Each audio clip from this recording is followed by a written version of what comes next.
The prognosis that was given to us was worded like he may recognise you, which was obviously absolutely crushing kind of thing to hear.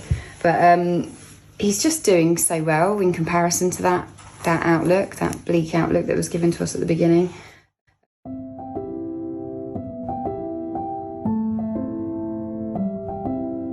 Hugo, at 7 months, before he started the therapy, has spasticity throughout his body. His superficial muscles are very tight. He can't be placed in a seated position. He slides down. He can't pick anything up for himself. The spoons were placed in his hands. They stay there until his hands spasm, and then they drop. So my son Hugo has begun to take an interest in his surroundings, but he cannot yet lie comfortably on his stomach and needs help to use his hands. For both of us. Hugo can now lie on his tummy and hold up his head, and he has some clear words of speech. Although he's clearly frustrated. Go on then, turn back over. Can you roll back over? Yeah? Hugo has begun to wriggle successfully across the floor. That's it, Hugh. Look at you. He's off. He's off. Yeah. He's off. He's off. That's it. Push with your hands. Hugo can now crawl the length of the room. His crawling is much more coordinated. His arms and his legs are beginning to work together in a bit of a cross pattern. But he still can't hold up his head well enough. So there's still work to be done. However, he's beginning to enjoy movement, and this is very unusual for a child with cerebral palsy. So we see him thinking about how to edge himself forward and taking pleasure in it.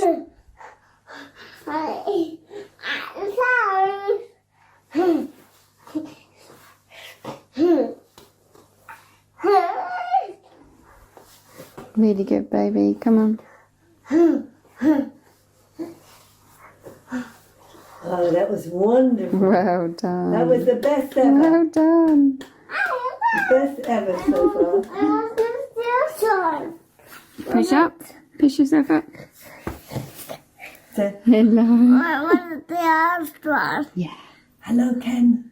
I can. Oh. With a little help, Hugo can now rise from the floor into a seated position and maintain balance on all fours. He's much stronger, isn't he? Oh, you're good now. He can get up now. You never used to be able to do that. Oh, I can now. You've been practicing. Look at you. Look at you. You're nearly up. He's done it all by himself. Oh, what a clever boy. Is this a first?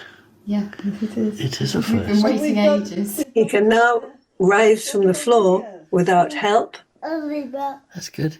move into a sitting position, and then go back onto all fours. Almost here.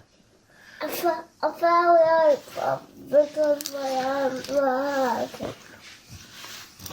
We always keep on trying. Keep on trying.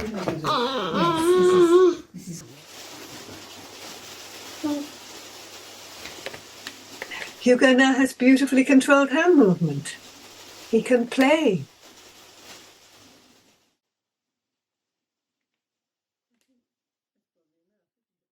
Now we have a very happy Hugo at school. He's at a conventional school, and he can move around the classroom so much faster because, you see, his diaphragm has descended more into his pelvis. His pelvis is opened and his legs move independently. Before, there was a lot of bunny hopping. Although his crawl may have been very charming, now we can see the beginning of something very different. And it's the beginning of a much stronger cross pattern. He's holding up his head very nicely. And of course, he's enjoying everything that he does and discovering how his body moves in different ways. It's been 6 months since Hugo was given an obstacle to crawl over. And we've just been doing the therapy and ignoring obstacles. I happen to have a rolled up yoga mat, and he fancied to crawl over it. So this was very interesting. I I knew he was beginning to feel in his body, this is a possibility. I can do it, and I can do it more easily. Just as children like to jump on walls suddenly when they realize they've got enough breath and bounce to do so. Now, this is interesting because Hugo expresses his desire for a drink. So I handed him one in a fairly soft plastic cup. Well, there are two, but it was still fairly soft. He was able to hold it while sitting up and keeping his balance and not squash the plastic cup, but to keep his fingers supporting it, but without that pressure that children with cerebral palsy so often bring to bear, which makes it quite difficult for them to let go of things even. And he could do that very splendidly. So here we have the strength in his arms and his shoulders and his ability to maintain his truncal weight, to go down on one knee and up on another knee, pulling it forwards. And for him, this is an adventure because he didn't realize he could do this until we set it up for him. And then once he'd done it once, he was intrigued to find out how much faster can I do it? How much more efficiently can I do it? And this is a child really enjoying movement in a way that children with cerebral palsy are usually really denied because it's so painful and awkward for them to move.